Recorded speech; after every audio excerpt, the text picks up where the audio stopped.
আসসালামু আলাইকুম প্রিয় দর্শক, সবাই কেমন আছেন? আশা করছি ভালো আছেন। তো আজকে আমি আবারও হাজির হয়ে গেছি নতুন একটা রেসিপি নিয়ে। আজকে আমি আপনাদের করে দেখাবো চাইনা পরাঠা। তো ভিডিওটি প্রথম থেকে শেষ পর্যন্ত দেখার অনুরোধ রইল। আর ভালো লাগলে লাইক দিয়ে চ্যানেলটাকে সাবস্ক্রাইব করে আমার পাশে থাকবেন। তো চলুন বন্ধুরা, কিভাবে আমি এই চাইনা পরাঠা বানাচ্ছি। তো প্রথমে আমি একটা বড় সাইজের বাটি নিয়েছি আর নিয়ে নিচ্ছি একটা ছাঁকনিতে 1 কাপ ময়দা দিয়ে দিলাম, দিয়ে ভালো করে ছেনে নিলাম ময়দাটাকে। এবার দিয়ে দিচ্ছি অল্প একটু লবণ। এবার নরমাল জল দিয়ে আমি একটা সফট ডো করে নেব। অল্প অল্প করে জল দিয়ে ডোটা করতে হবে, একবারে মোটেই জল দেওয়া যাবে না। এবার আমি খুব ভালো করে একটা সফট ডো আমি করে নিয়েছি আর কিছুক্ষণ এভাবে মেখে নেব, দিয়ে ঢাকা দিয়ে সাইডে রেখে দিচ্ছি। আর এদিকে আমি 4টা কলা নিয়েছি, এভাবে করে চাকু দিয়ে কেটে নিচ্ছি। এইভাবে করে আমি সবগুলো কলা কেটে নিচ্ছি। আপনারা চাইলে এই কাজটা হাউসা কিংবা বটিতেও করতে পারেন।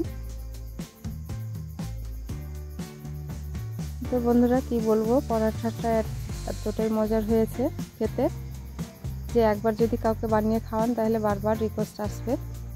এবার আমি এখানে 3টে ডিম নিয়েছি, ডিমটিকে আগে থেকে ফাটিয়ে বের করে নিয়েছি। এবার দিয়ে দিলাম অল্প একটু লবণ, দিয়ে খুব ভালো করে মিশিয়ে নিলাম কলার সঙ্গে।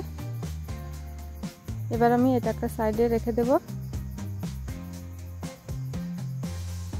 দিয়ে এবার আমি ময়দাটাকে আবারও একটু সফট করে মেখে নেব।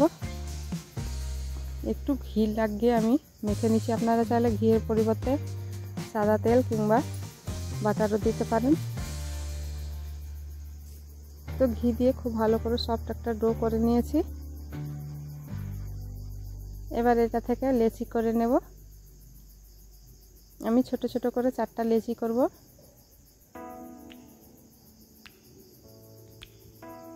এবার আমি অল্প একটু ঘি দিয়ে এবার একটা গোল বল করে নেব।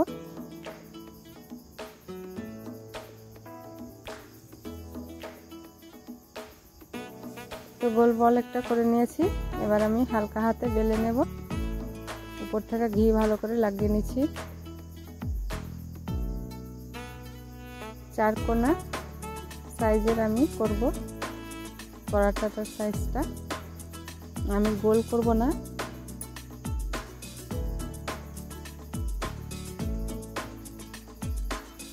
তো বন্ধুরা দেখতে পাচ্ছেন আমি কিভাবে রুটিটার শেপ দিচ্ছি।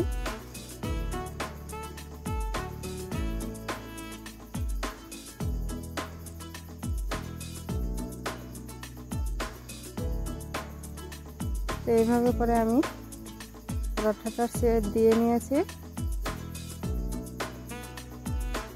একদম পাতলা করে।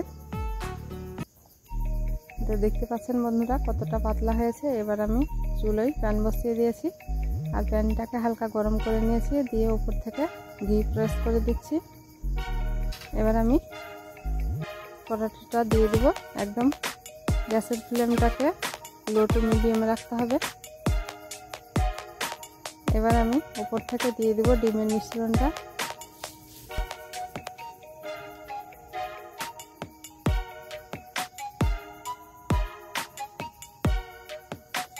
আমার তাওয়াটা কিন্তু মাঝখানে একটু উঁচু হয়ে আছে, তার জন্য ডিমের মিশ্রণটা বয়ে চলে আসছে। আপনাদের যদি গর্ত থাকে তাহলে বেশি ভালো হবে।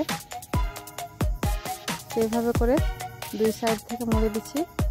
এবার এই সাইড ধরে এভাবে করে মুড়ে দিচ্ছি। দেখতে পাচ্ছেন কিভাবে আমি কাজটা করছি।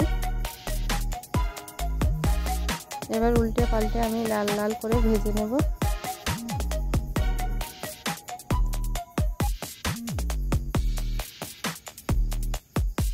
কিছুখানি সময় ধরে মিডিয়াম ফ্লেমে পরোটাগুলো ভেজে নিতে হবে, হাই ফ্লেমে ভাজা যাবে না। হাই ফ্লেমে ভাজলে উপরে ড্রাই হয়ে যাবে আর ভিতরে কাঁচাই থেকে যাবে।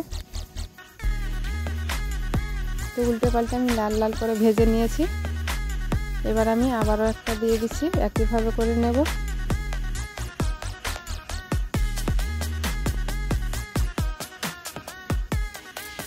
এই নাস্তাটা আপনারা বাড়িতে কোনো মেহমান আসলে বানিয়ে দিতে পারেন, কিংবা সকালে জলখাবার আর সন্ধ্যায় চায়ের নাস্তাতেও করে নিতে পারেন। যাকে খাওয়াবেন সেই কিন্তু একদম মুগ্ধ হয়ে যাবে। তো একইভাবে আমি বাকি পরোটাগুলো ভেজে নিচ্ছি।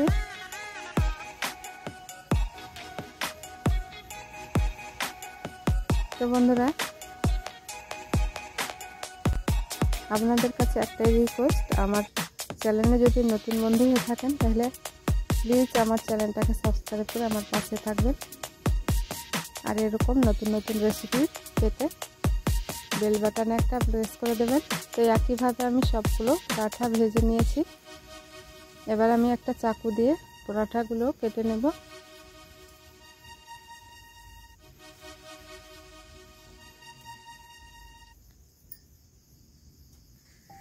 তো এভাবে করে 3 স্লাইস করে কেটে নিলাম।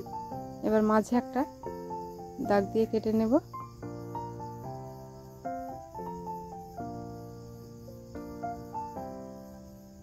মাঝে একটা স্লাইস করব, আর বেশি করব না, ছোট দিয়ে বাকিগুলো এভাবে করে কেটে আমি সার্ভ করে নিয়েছি। আর দেখতে পাচ্ছেন কতটা লোভনীয় লাগছে বন্ধুরা। একবার হলেও বাড়িতে ট্রাই করে দেখতে পারেন, খেতে ভীষণই মজার। আর ছোট থেকে বড় সকলেই কিন্তু খুবই পছন্দ করবে। বন্ধুরা, আশা করছি ভিডিওটি ভালো লেগেছে। ভালো লাগলে অবশ্যই একটা লাইক দিতে ভুলবেন না। আর আমার চ্যানেলটাকে সাবস্ক্রাইব করে আমার পাশে থাকবেন। এতক্ষণ সঙ্গে থাকার জন্য অসংখ্য ধন্যবাদ। দেখা হচ্ছে নেক্সট ভিডিও নিয়ে। ততক্ষণ সবাই ভালো থাকবেন, সুস্থ থাকবেন। আল্লাহ হাফিজ।